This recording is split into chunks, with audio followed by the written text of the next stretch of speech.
Hi, everyone. Welcome to this week's edition of It's Worth a Shot, hosted by Mountain Pacific Quality Health. My name is Jessie Kinsey, and I'm an account manager with Mountain Pacific here in Montana. Today is June 28th, 2023, and today's topic will be taking a closer look at appreciative inquiry methods to enhance training. And we'll have a guest speaker from the Mountain Pacific team today joining us. I think there's a few people joining us from the waiting room, so I'll give them just a quick second here. All right. Again, thanks for joining us. So a few updates and reminders. There will be no It's Worth a Shot session next week, and we will resume on July 12th. So we'll be pausing that July 5th session to celebrate the 4th of July holiday and recognize folks might have a little shorter week and a busier week. So we'll resume on the 12th. A few resources to share forward.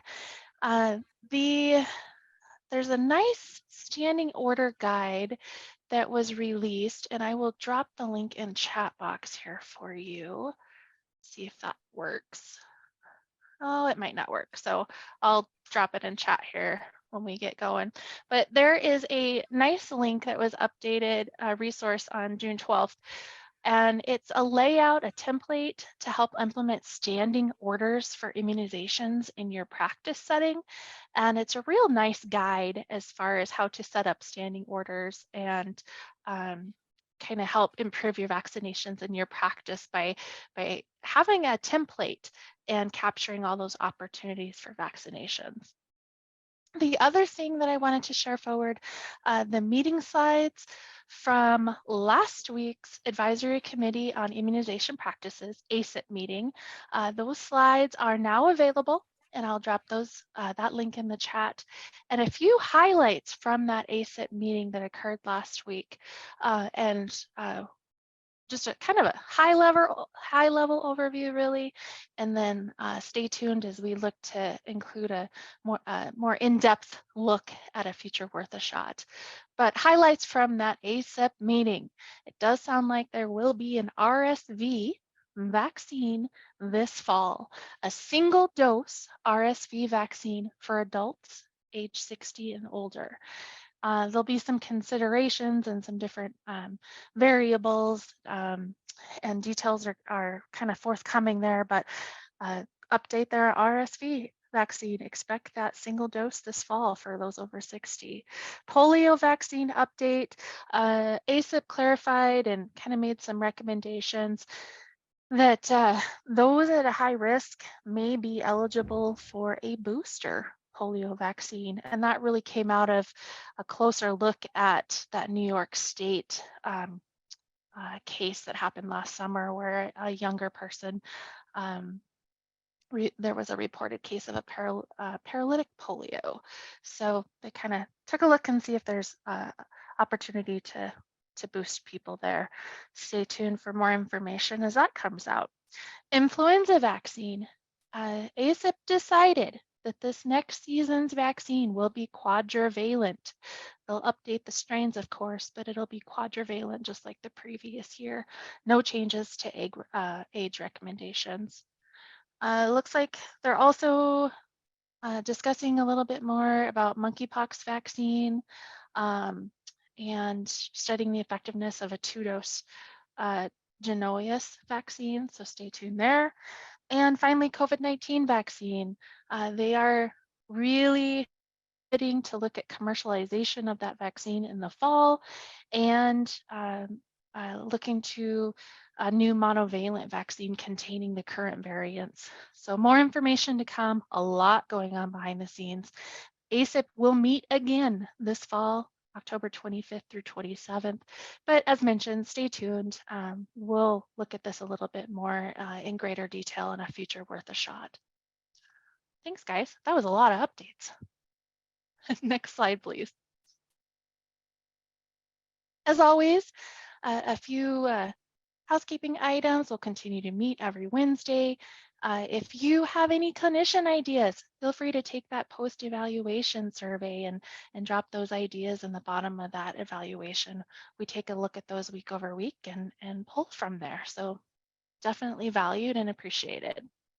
We do have a polling question.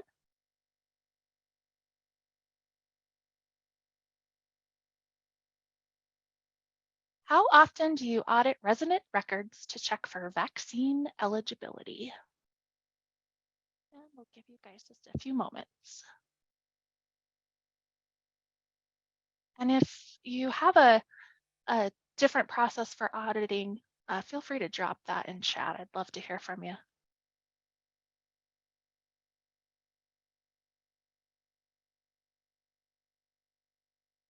We can get a few more responses. Again, how often do you audit resident records to check for vaccine eligibility?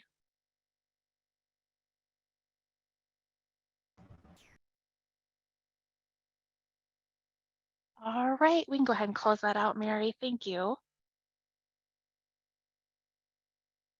Upon admission and quarterly and reapproach. Thank you. Monthly, that's good. That's great.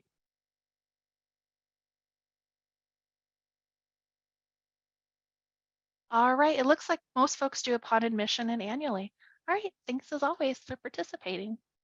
Next slide, please. So a quick look at our weekly COVID-19 snapshot. We are seeing that downward trend in hospitalizations. That has been a continued downward trend, which is wonderful news. Deaths, again, this middle data point, we seem to see this line kind of squirm around a little bit, and it's just they attribute some of that up and down to data delay. So looks like there's a little bit of a trend upward in deaths, but again, there's some data delay. So the downward trend in hospitalizations is positive news. And vaccinations, as far as the bivalent vaccine doses that have been administered to date, that's staying pretty steady. Next slide, please. Taking a quick look at our COVID-19 hospital admission levels, we did have a few, I guess, hotspots in Wyoming and into Nebraska.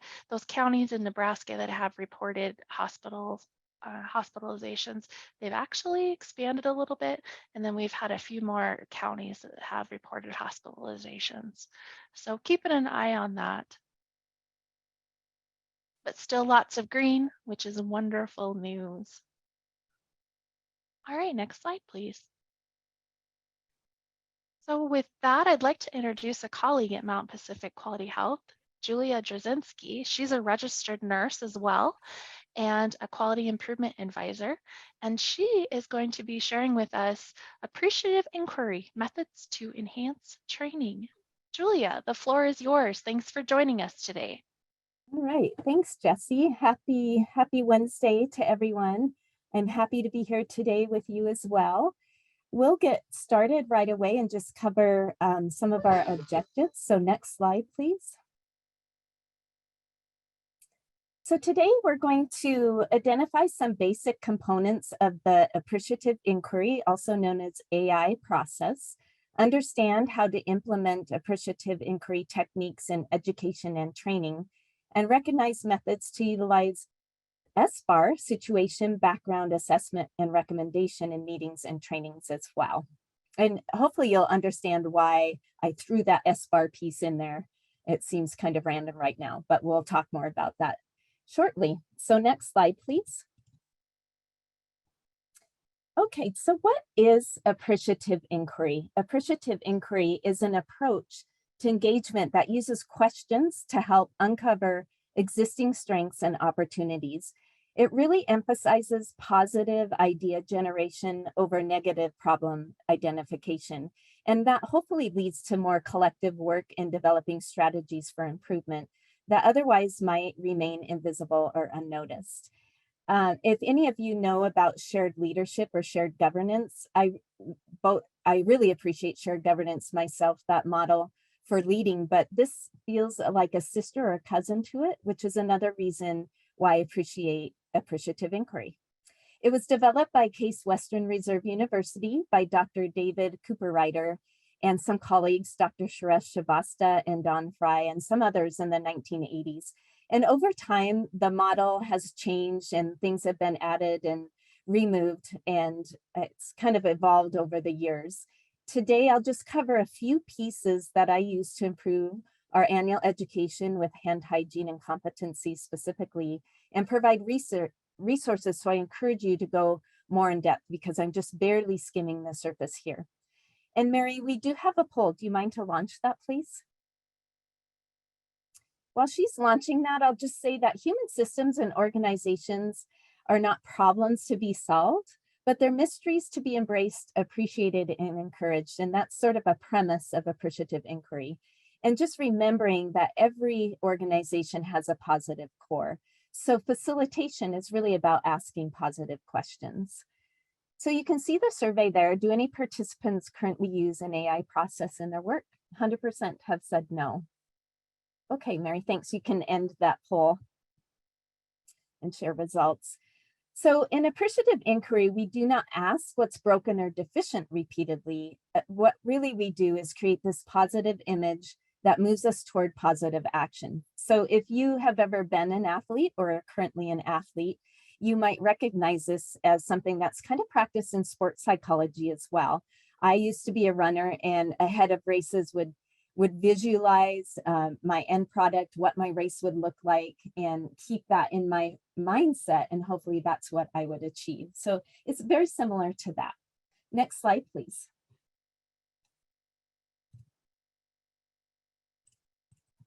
So when we talk about comparing deficit-based change versus change that's focused on strength, it's different, and you'll recognize what deficit-based focus is really kind of all about. It assumes that the organization has gaps and failures, which of course we're all humans, so we can understand that. But typically we see in deficit-based change, you identify the problem, you might do a root cause analysis and put some solutions and action plan together, and then administer some sort of treatment for the problem, which obviously kind of looks like quality improvement, doesn't it? And so now that this does work, but oftentimes what we hear from staff with this process is, and perhaps you have heard this, is you never hear what we're doing right. Everything's always so negative. You never ask us how to change things. So although we use deficit-based change frequently, especially in risk management and quality, we can change our mindset, and that really is what strength-based innovation is all about. So next slide, please. In strength-based innovation, the focus is really on solutions, strengths, and creativity as the primary drivers. Strength-based facilitation helps ensure more doability. It helps ensure people really want to be engaged and feel like doing the doing, and goes far beyond solving a single problem. And the assumption is that organizations of humans have unlimited capabilities, really. So the role of the facilitator is to surface strengths so that they can become aligned. And that doesn't mean that we don't talk about negative points or negative things, but the problem solving still obviously has a role, but it's a different mindset, and we'll go more into that. So as I progress through our little talk today, think about how you might be able to use appreciative inquiry in some of your 1-hour meetings. Think about, how do I flip the script in my work environment from negative to positive? Think about how you might be able to use this process to help improve readmissions or your infection prevention strategies. Next slide. So there are some assumptions and lessons and principles in appreciative inquiry. And I don't have time to delve into those today, but again, I hope you'll go do some more reading on this. But the principal way in which AI breaks away from traditional problem-solving methods lies in its capacity to shift the attention given to underperformance, failure, and lack of motivation to developing kind of more deeper and constructive understanding of a person's experience being human. Now, I know a lot of this sounds pretty fluffy, but it'll get a little bit more concrete as we move along. So we help people navigate the waters of their own values and ambitions within their work environment. And that can be extremely rewarding, not for just them, but for our organization as a whole. So we want to understand what works, what we focus on evolves into reality, makes common sense, right? What we move forward should be what is best from the past. And you can see that gal carrying that big present. I had asked for an icon about being happy about carrying what we like best from our current situation or from the past forward. And there is comfort in carrying good parts from the past into the future. The act of asking questions influences the group in some manner. And there's a lot of research out there about AI, and the questions we ask determine what we find. And they discovered that human systems move in the direction of the questions we're most deliberate in asking. And so we'll focus on that as we move forward. Next slide, please. So let's talk about what the AI process is. Like I said, this process has evolved over time. You may find that you'll see 4 types of questions or areas that are focused on. You may find in a different model that there's 5 or even more. But we won't go into all that today, but I will cover a 5 deep question and statement process that I use to improve our annual education around infection prevention. So the first is definition or define. You ask questions and you focus on what is the topic at hand, which we all do when we're looking at tackling some sort of issue. The next then is to discover or appreciate. The questions are, what led us to where we are? What is the best of what we currently have? What were high points when you felt excited, engaged, and learned, and the process was easy? So that question can apply to anything you're working on. For me, it was, what were high points when you felt excited, engaged, and the learning was easy in some sort of infection prevention education and training? And we'll talk more about that next. So discover is appreciate the best of what is. The next is to dream or envision. So what might be? What circumstances make it extraordinary? Creative list. Who are we at our best? And what do we want for the future? What do we want the ideal to be? So dream or envision what might be. The next is to design and co-construct. What should be the ideal? What should be the ideal, how we implement our annual training, how we implement all this infection prevention training and competencies that we need to cover. Give examples of the best of the circumstances. What people do we need? What skills do we need? And what values are associated with these examples? And finally, deliver, or what is our destiny? How do we empower staff, adjust and improvise when things aren't ideal, and then sustain that process? So next slide, please. So AI really evolves around a group of questions and statements. And when I read these to you guys, think of them as applying them into many different scenarios. These can be customized to your topic, although they encourage keeping the basic structure the same. But you can go online, and there are many books out there where you can find dozens, if not hundreds, of specific topics and how these questions can apply to your work. So what do you value most about yourself, your work, and your organization? Identify high point moments that made you feel most effective and engaged in your work or organization. And again, this can apply to any topic you're addressing, not just infection prevention. Describe those moments and what made that situation possible. For instance, if you had an exceptional training day, the competencies went really well, have the staff describe, well, what was the situation that made all of that possible, and write those things down. Describe 3 wishes about the future for the organization, or 3 wishes for the future of this project we're working on. For example, Stratton Burkessel presented a common situation, which if you have grandchildren, children, cousins, nieces, you've experienced this. The father picked up his son at school, asked him how his day went, expecting a nice conversation to follow. And what happened was he just said, nothing, not much. We've all experienced that, right? So the next day he changed the question. Tell me, what's the best thing that happened today at school? Which then created a whole different story and conversation. When we ask people, what's the best thing that happened to you today? Or what's the best thing that happened, for instance, in infection prevention training? It's not a good, also a good icebreaker, but can serve as a bridge to share a spectrum of experiences and shape what you're working on for future. For instance, what's the best annual training you've had? What made that possible? So how do you apply this to infection prevention? Next slide, please. You will start with your discovery question. For instance, you want to really hone in what is the topic that you're focusing on. Define your topic. And again, this doesn't mean that people cannot discuss negative things. You want to try to focus on utilizing mistakes as an invitation to apply strengths. Focus on the strengths. Use these positive questions as a default facilitation practice. And it does take practice, practice, and we'll talk about how you can do that in little ways. For instance, whatever meetings you're holding, you can start with a positive story or something that went well. Think about, you could apply this to in infection prevention, people not following certain procedures, for instance, for catheter insertion. Well, what works well in our process right now? You'll see how I had applied it in hand hygiene. And perhaps maybe your hand hygiene audits aren't being turned in and you want to have a discussion about that.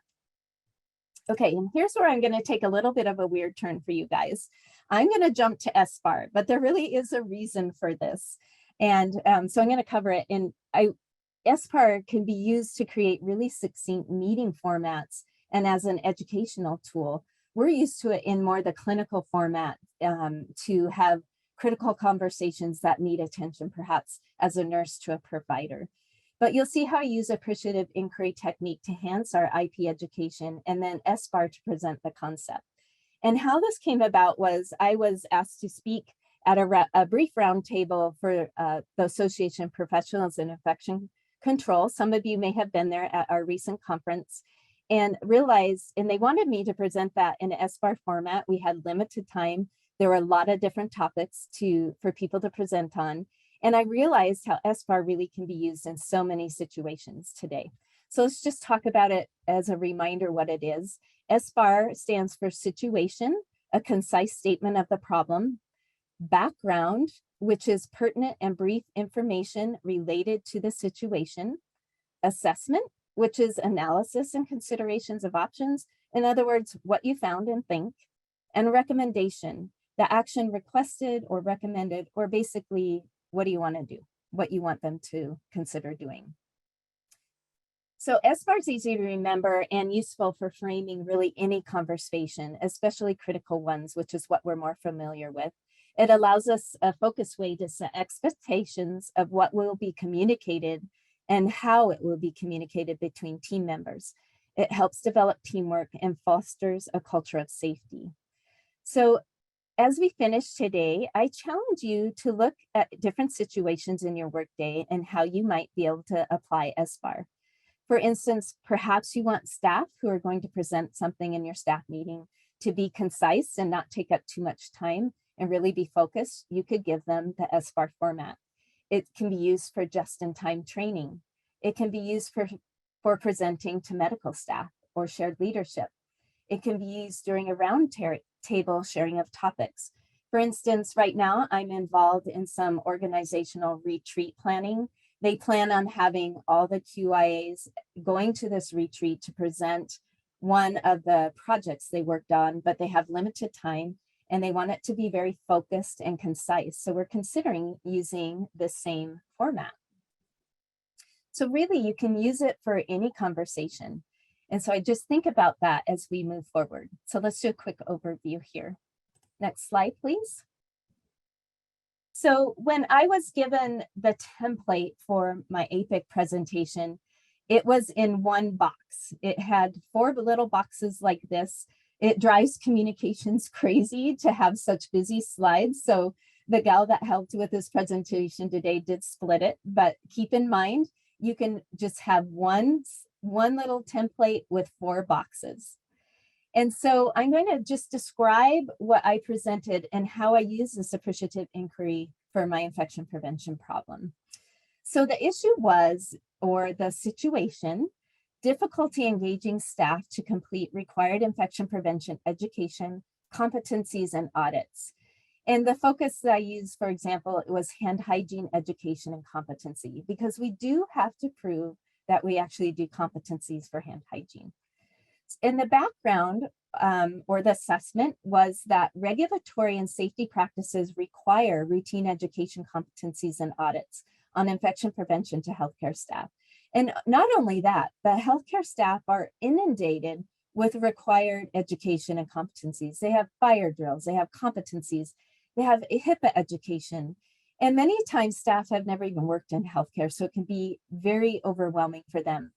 And I would venture to guess, if I had you guys raise your hands, you've either been a supervisor in healthcare where you've groaned about having to try to schedule all your staff into all the annual required competencies or health streams, et cetera, or you've been a trainer where you've had to get in all of these education pieces and components, or you've been a staff member, maybe all of these, where you've just groaned because, oh my gosh, how much annual training do we actually have to have in all these competencies? And, can't they make it a little easier for us? It's easy to fall behind in this training, and I had staff that were disengaged at all levels.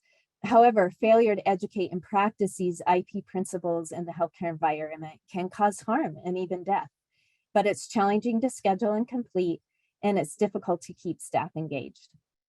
So what did I do? Next slide, please. So what we did, and this is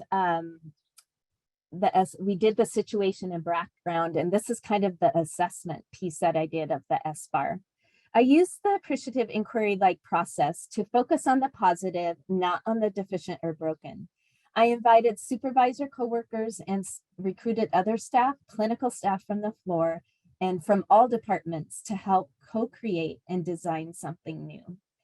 And I used that 5D cycle of inquiry to clearly clarify what we were focusing on, how can education be better, and then went through the discover, dream, design, and deliver concept. So for discover or appreciating, what led us to where we are? What is the best of what we have? What were high points when you felt excited, engaged, and the process was easy to learn these training and competencies? And what they said was, currently, we really like the quick skill stations that you set up, and we like that you'll have multiple sessions with varying times and dates. So this was the best of what was, and we wanted to be sure to carry that forward. The next was the dream or envision of what might be. What circumstances could make extraordinary learning? We created a list. Who are we when we're at our best? And what do we want for the future for our annual training and infection prevention training? So what they said was, our best was when we're not overwhelmed with and just inundated with training. Please divide the education throughout the year. We would love education brought to our departments over varying shifts. Make it easy. We want to train trainers so that it's easier for us to have training at more opportune times. They wanted new methods to learn that pique their interests and apply to their specific units, no more big long PowerPoints. And what happened here was the biggest naysayer of some of our annual training and education became very engaged at this point, to the point that she started to participate, became a trainer, and said, this is fantastic. I'm actually going to put this on my resume as a resume builder, which was really, really fun. So the next process then was to design and co-construct with the group. What would be the ideal? Take from what was the best of what is, what the best of might be, and come up with some examples and circumstances. What people do we need? What skills do we need? And what values are associated with that? So we pulled everyone's ideas. We recruited others to speak from all departments in our training. We made our training less formal. We applied more flexibility in format. So for instance, doing something quick like an SBAR during a shift change, like a just-in-time training on maybe something like hand hygiene, areas that we were deficient in didn't have to become this big, huge training. We empowered staff by asking them to help design and teach, which really, again, provided growth opportunities for that staff. We wanted to try something different and be flexible. And that's what deliver or destiny is. Empower your staff, and remember, it might not go well the first time. Be flexible, adjust, improvise, and then learn how to sustain that. So what did I end up doing for this? We looked at, so this is the recommendation and what we came up with.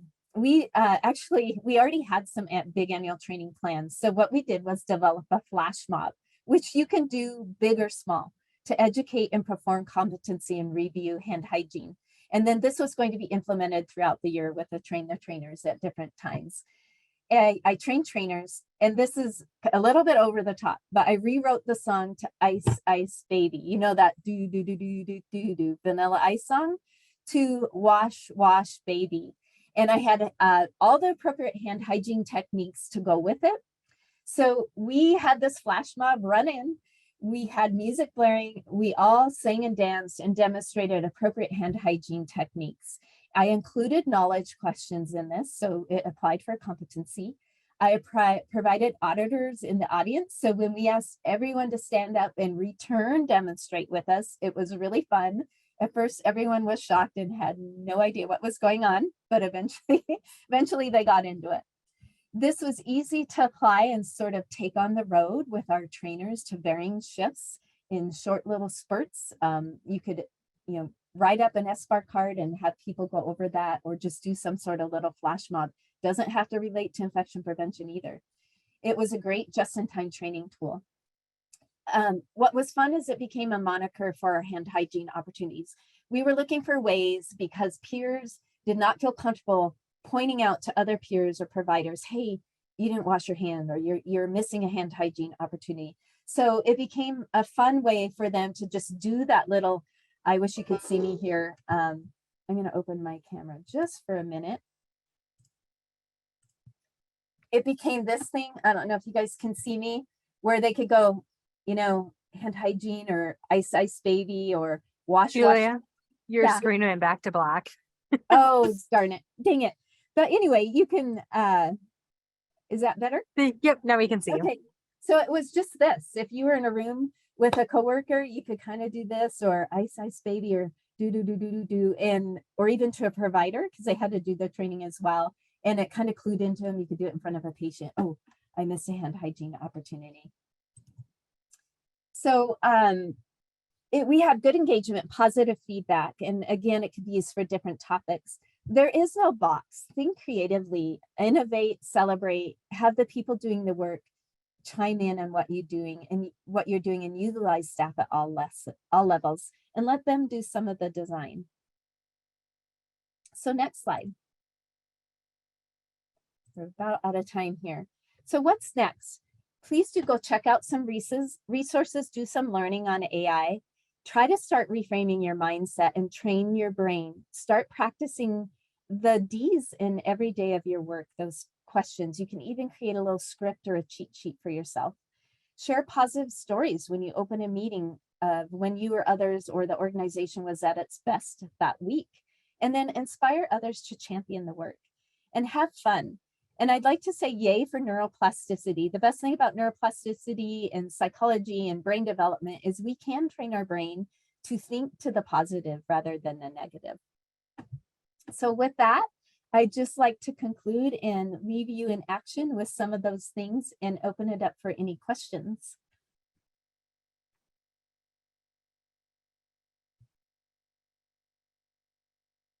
Thank you, Julia. Appreciate it.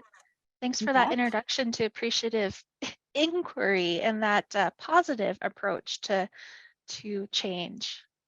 I think that was an introduction to many of us, myself included.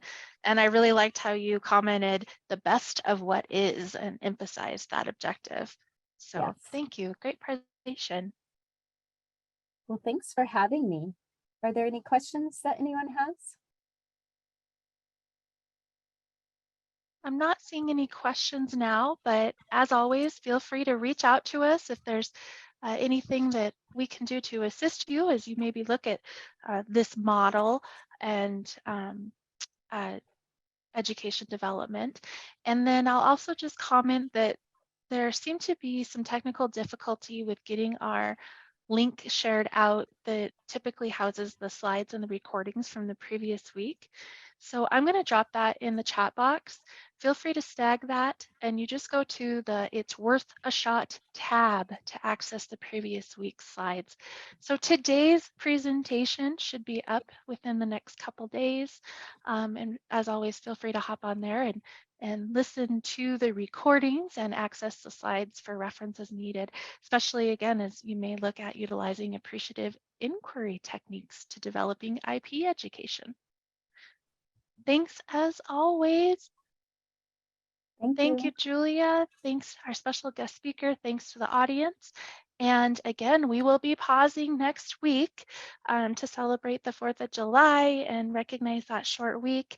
And I will say that we are expected to resume on the 12th, and we'll be touching on a topic about a mobile training opportunity that's growing in Montana that's looking to help assist long-term care facilities in training opportunities. That's going to be Sim Montana coming up July 12th. All right, take care, be well. Thanks, everybody.